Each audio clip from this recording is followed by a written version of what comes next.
Hi friends. Anandi జ్యోతిని ఇలా అడుగుతూ ఉంటుంది. నీ మీద పెట్టిన కేసు వెనక్కి తీసుకోవాలంటే జీవనని మా ఇంటి కోడల్ని చేయాలన్న ప్రపోజల్ సునంద గారు ఎందుకు పెట్టారు జ్యోతమ్మ అంటుంది ఆనంది. ఇదే ప్రశ్న వాళ్ళు ఈ ప్రపోజల్ పెట్టిన తర్వాత నేను కూడా ఆలోచించాను కుట్టి. నాకు ఆన్సర్ దొరికింది అని జ్యోతి అంటుంది. ఏంటి జ్యోతమ్మ చెప్పు అంటుంది ఆనంది. ఇలాంటి కండిషన్లో ఎవరైనా డిప్రెషన్లోకి వెళ్ళి సూసైడ్ చేసుకుంటారు. నేను ఏంటి ఇలాంటి వాడిని పెళ్లి చేసుకున్నాను అనుకునే అమ్మాయి కాకుండా మనస్ఫూర్తిగా అతన్ని ఇష్టపడి అతనికి సపోర్ట్ ఇచ్చే ఒక మనిషి కావాలి అని జ్యోతి చెప్తుంది.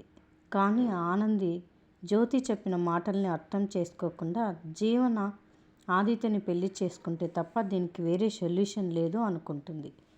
ఆదిత్యని ఆనంది అర్థం చేసుకోగలుగుతుంది కానీ మొండిగా ఉన్న జీవన ఎలా ఒప్పుకుంటుంది, ఎలా అర్థం చేసుకుంటుంది?